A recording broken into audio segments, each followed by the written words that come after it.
Agora vamos às regras deste terceiro bloco. Neste bloco, as perguntas serão feitas por jornalistas de emissoras de inspiração católica. Os temas foram definidos previamente. A ordem dos jornalistas que irão fazer as perguntas também foi definida pela organização do debate. O mediador vai sortear na hora o candidato que irá responder a pergunta. A pergunta será feita pelo jornalista em 30 segundos e o candidato terá 2 minutos para responder. O primeiro jornalista a perguntar será Rafael Rodrigues, da Rede Aparecida de Rádio. E ele fará a pergunta para...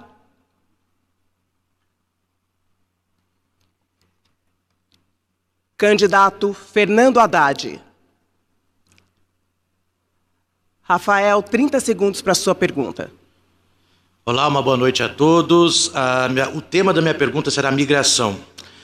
Candidato, nos últimos anos, a migração passou a ser um assunto de destaque nacional. Primeiro com os haitianos, em 2010, e agora mais recente com a grave crise política, econômica e humanitária da Venezuela. E o governo brasileiro, infelizmente, tem se ausentado aí de suas responsabilidades e o estado de Roraima é definido como falido. Diante desse cenário, qual a sua política para a migração de nosso país? Candidato Fernando Haddad tem 2 minutos para responder. A nossa tradição, a tradição brasileira, é de acolhimento. Acolhimento a todos os povos que migraram, que escolheram o Brasil para morar. Eu mesmo sou filho de imigrante libanês, que era agricultor familiar no Líbano e encontrou no Brasil uma oportunidade para formar sua família e criar os seus filhos. Portanto, eu prezo muito o tema do acolhimento aos imigrantes, porque a minha família dependia desse acolhimento para sobreviver. Saída do Líbano. Nós vivemos na cidade de São Paulo, onde eu fui prefeito, um grande fluxo migratório. Você citou alguns, do Haiti, da Bolívia, da Venezuela, da Síria. E recebemos todos mediante políticas públicas que se transformaram em lei. Inclusive, eu tive a oportunidade de sancionar a lei da migração na cidade de São Paulo em meio ao Fórum Mundial, Social Mundial, com o tema da migração. Ou seja, São Paulo serviu de exemplo para o mundo de como acolher os migrantes. Nós pretendemos alargar essa política para todo o território nacional, para que cada município adote políticas de acolhimento, como São Paulo realizou, e nós entendemos que o Brasil tem um grande papel nesse tema, primeiro pela tradição que tem, e segundo lugar, para ajudar a combater por parte de outros povos a intolerância. A intolerância está crescendo muito no mundo e o Brasil tem que dar exemplo de paz. O Brasil é um país de paz.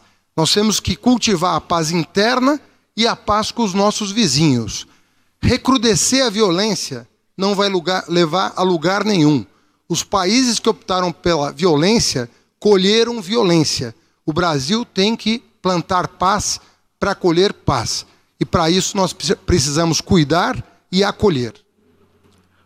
Ok, obrigada, candidato. O segundo jornalista a responder será José Maria Trindade, da Rede Vida. E ele fará a pergunta para...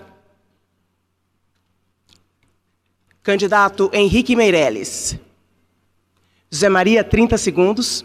Boa noite, senhores dos nossos destinos, né? A chaga viva da sociedade atual é o desemprego. O desemprego hoje chega a 14 milhões de brasileiros. Eu gostaria, candidato, que o senhor respondesse quem é o responsável, quem é o culpado desta situação, desta tragédia brasileira. Ok, candidato Henrique Meirelles, 2 minutos. Esta tragédia foi criada por uma série de equívocos econômicos que foram praticados no governo Dilma. Nesse momento se fez toda uma série de ações que desorganizaram a economia, intervencionismo, estatização do pensamento econômico, tentativa de aumentar o tamanho do Estado. Então, a dívida pública começou a aumentar muito, isso levou a um aumento do custo da dívida, isso levou a um aumento também da inflação, o aumento dos gastos públicos, com juro alto, com inflação, tudo isso foi herança do governo da Dilma e do PT, nós tivemos, então, o aumento do desemprego, porque a produção começou a cair, as empresas começaram a demitir, e este foi o grande problema do Brasil. Agora, nós começamos um trabalho de recuperação. O país começou um trabalho de recuperação. Quando eu estive no Ministério da Fazenda, apenas no ano de 2017, nós criamos 2 milhões de empregos no Brasil. Mas foi só o início, porque encontramos 14 milhões de desempregados. Então é necessário muito mais.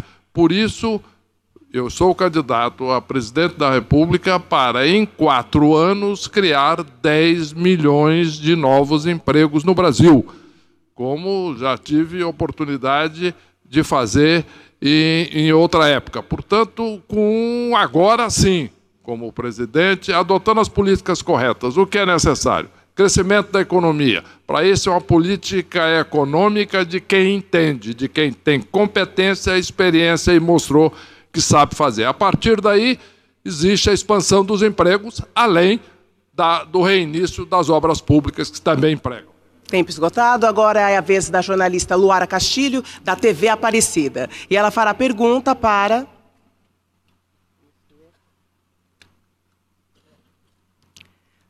o candidato Álvaro Dias.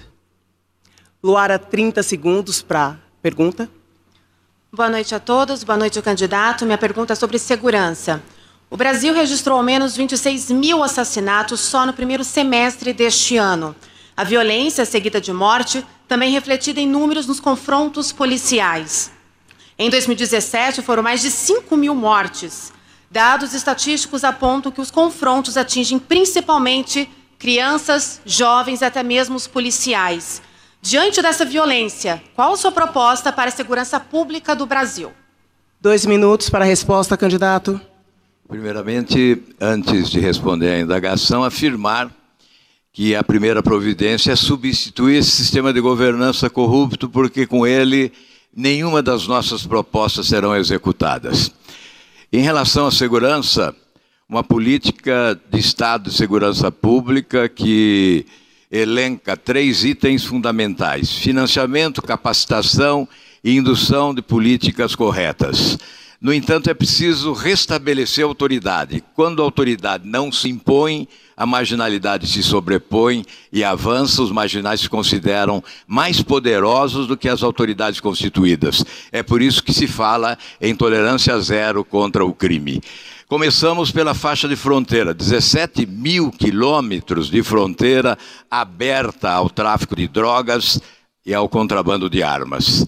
O CISFRON não é instalado porque o governo diz que não tem dinheiro, aliás, diz sempre que não tem dinheiro para nada. São 12 bilhões, o cronograma vai para 2035, nós temos que antecipar e instalar.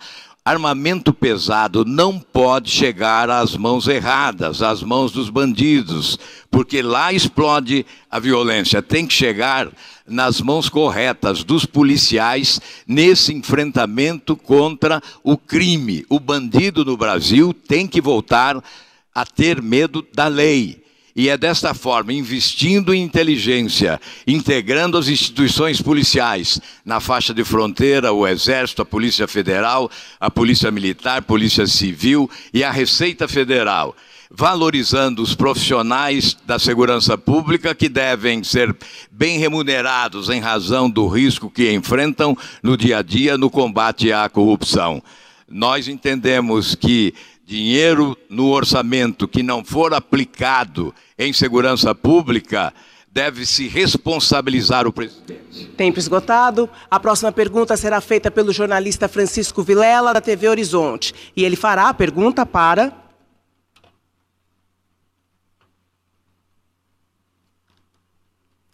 candidato Ciro Gomes. Francisco, 30 segundos para a sua pergunta. Boa noite a todos. Candidato, minha pergunta é sobre urbanização. O Brasil tem um processo de urbanização marcadamente terciário, o que contribuiu para um processo de macrocefalia das nossas metrópoles e também de favelização. Eu queria saber, se eleito, que tipo de política o senhor pretende implementar para ajudar a alavancar o desenvolvimento das cidades médias e, consequentemente, promover uma urbanização mais equilibrada. 2 minutos, candidato. Essa é uma questão central da vida brasileira. 85 de cada 100 dos nossos irmãos e irmãs moram hoje em cidades. E o Brasil, infelizmente, como consequência de uma brutal concentração de renda, explicitou, ou seja, impôs no simbólico e no real essa brutal desigualdade e a lógica de privilégio na geografia das cidades. Fazendo o quê? Grandes conjuntos habitacionais no passado da ditadura, muito longe do centro, onde estão as atividades econômicas, obrigando a nossa gente a um terceiro turno de trabalho, pelo qual, a partir da selvageria dessa reforma trabalhista que foi feita sem discutir com ninguém, as pessoas não recebem nada por isso. São 2 horas para ir para o trabalho, 2 horas para voltar, destruindo a possibilidade de ter carinho em casa, de ver os filhos dormirem, para todas as maiorias das famílias mais pobres do Brasil. É evidente que nós temos que trazer como centro de um projeto nacional de desenvolvimento, e hoje eu estive, por coincidência, nos Institutos dos Arquitetos do Brasil, o IAB, e assumi com eles um compromisso, fui eu de 2 candidatos apenas que estivemos lá, atendendo ao seu convite, de promover uma reforma urbana. A tarefa aqui é tentar evitar aquilo que é o esvaziamento dos centros, e o Boulos, que é especialista nisso, tem afirmado, e eu fui estudar, e ele tem toda a razão, o Brasil hoje tem mais imóveis vazios nos centros das cidades, boa parte deles públicos, do que as 6,5 milhões de famílias que estão aí vivendo em barraco, em palafitas, em casebres, sofrendo do frio, sofrendo da chuva pelo Brasil afora. Evidentemente que nós precisamos começar por aí, porque essa é a lei do menor esforço.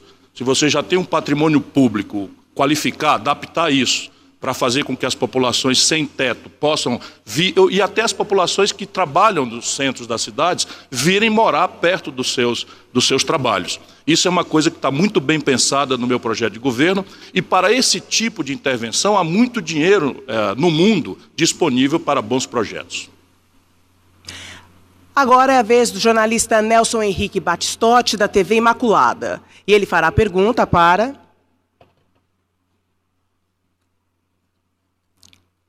Candidata Marina Silva. Nelson, sua pergunta, 30 segundos. Boa noite, candidata. Pergunta oportuna sobre feminicídio.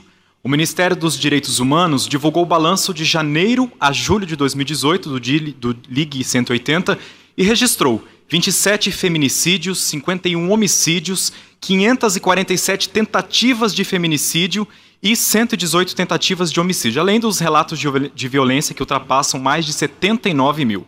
A que a senhora acha que está ligado ao feminicídio? Eu gostaria de saber, em seu plano de governo, existem políticas públicas voltadas para as mulheres? Candidata, 2 minutos. As mulheres são vítimas de todo e qualquer tipo de violência. Foram mais de 1.000 feminicídios, foram mais de 200 mil mulheres agredidas em suas casas, vítima de violência doméstica, foram mais de 60 mil estupros, 70% desses com crianças e adolescentes. Isso é inaceitável.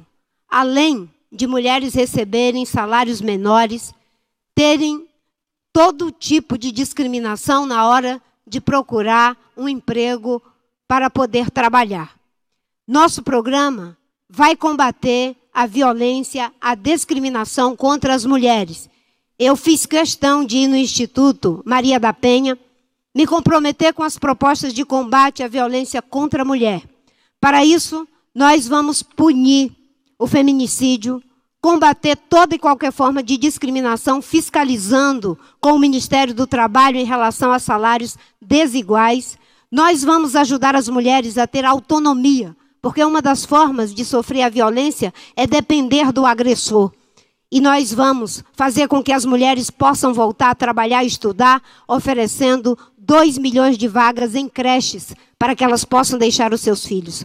Vamos estimular o empreendedorismo para as mulheres, para que elas possam desenvolver os seus negócios. E vamos criar uma rede de proteção com as delegacias especializadas das mulheres, de atendimento à violência contra a mulher. Nós vamos criar uma rede de proteção e de acolhimento para quando as mulheres fizerem a denúncia, elas não serem agredidas quando fazem a denúncia e muitas vezes assassinadas. Isso é um compromisso. A sociedade brasileira não pode mais continuar no blá blá blá, no consenso oco, enquanto mulheres negras, pobres e em todas as classes estão sendo agredidas. Tempo esgotado. O próximo é a jornalista Júnior Guarda, da Rede Século XXI. E ele fará pergunta para candidato Geraldo Alckmin. Júnior, 30 segundos para a sua pergunta. Boa noite a todos. A minha pergunta é sobre reforma política.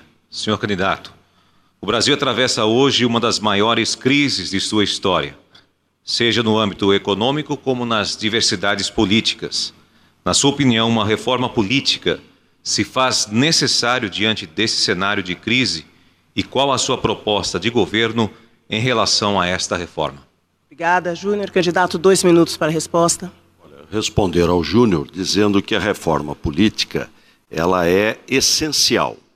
Há um princípio em medicina que diz sublata causa, toritur effector. Suprima a causa, que o efeito cessa. Nós temos um modelo político totalmente exaurido, aliás, só no Brasil, para ter 35 partidos políticos, pior do que isto, 25 com representação na Câmara Federal. Tem uma boa notícia, o Congresso já aprovou para a próxima eleição municipal de 2020 a proibição da coligação proporcional. Então nós vamos reduzir aí significativamente. Precisamos ter menos partidos, partidos mais programáticos, com fidelidade, defendo o voto distrital misto, o vizinho fiscaliza, sabe o seu padrão de vida, onde é que você vive, acompanha o teu mandato, participa do seu mandato, defendo o voto facultativo, voto é direito, não é preciso conquistar o voto. E vem a pergunta, mas será que é possível aprovar a reforma política? Eu entendo que sim. Defendo 4 reformas já no comecinho do ano que vem. A reforma política, a reforma tributária, para ter o IVA, Imposto de Valor Agregado, 5 impostos virarem um só, simplificar o modelo tributário, reforma da Previdência para acabar com privilégios que existem hoje no Brasil e reforma de Estado, apertar o cinto do governo para não apertar o cinto da população. Quem for eleito presidente vai ter mais de 55 milhões de votos. A força do povo é muito grande e tem que estar dialogando, prestando contas, trabalhando junto com a sociedade. Ok, candidato. E a última pergunta será da jornalista Antoniele Maciel, que representa a Signis Brasil. E ela fará a pergunta para o candidato Guilherme Boulos. Antoniele, 30 segundos para a pergunta. Boa noite, candidato. E a pergunta é sobre trabalho infantil. Dados da ONU de 2018 mostram que 14% dos adolescentes no Brasil estão empregados em trabalhos perigosos. Também em todo o país, é possível ver a mão de obra da criança explorada nos semáforos, lixões, restaurantes, negando o direito à educação. Eu quero saber qual o seu posicionamento, levando em consideração a oportunidade dada às nossas crianças, e também políticas públicas que o senhor tem para erradicar o trabalho infantil e dar às famílias e às crianças uma vida digna. Obrigada, Antoniele. Candidato, 2 minutos. Olha, é fundamental dar oportunidade para as crianças. As crianças precisam estar na escola e não trabalhando. Um parlamentar nosso, do PSOL em São Paulo, tem a proposta da lista suja do trabalho infantil. Nós queremos federalizar e levar essa proposta para todo o Brasil. Qualquer empresa que seja pega com trabalho infantil tem que ter o seu registro cassado. Não pode ter meio termo, não pode ter tergiversação com trabalho infantil. Se for no campo, em qualquer fazenda que ocorra trabalho infantil, tem que ter desapropriação, sanção. É fundamental, não é? Com trabalho infantil não se brinca, se enfrenta. Não pode acontecer. Ao mesmo tempo, é preciso ampliar o serviço de educação pública para que as crianças todas possam estar na escola. Agora, o trabalho infantil é uma das faces da perversidade do trabalho no Brasil. E aqui eu quero falar do absurdo que é a aprovação da reforma trabalhista por esse desgoverno do Michel Temer. A reforma trabalhista liberou geral da terceirização. Os trabalhadores terceirizados, e quem é terceirizado sabe muito bem disso, ganham menos, trabalham de maneira precária. A reforma trabalhista permitiu que mulheres grávidas trabalhem em local insalubre. A reforma trabalhista só gerou maior informalidade e maior desemprego. Prometeram que a retirada de direitos levaria a emprego. Esse nunca foi um bom negócio, porque o trabalhador brasileiro quer emprego, mas também quer 13º, também quer férias, também quer auxílio-doença, quer ter todos os seus direitos. Mas o que é pior, além de retirar direitos, gerou desemprego. É essa política desastrosa, que não foi eleita pelo povo brasileiro, que nós vamos revogar com um plebiscito chamando o povo a decidir. Ok, obrigada a todos. Nós vamos agora para um intervalo e, no próximo bloco, mais uma vez, candidato pergunta para candidato. Até já.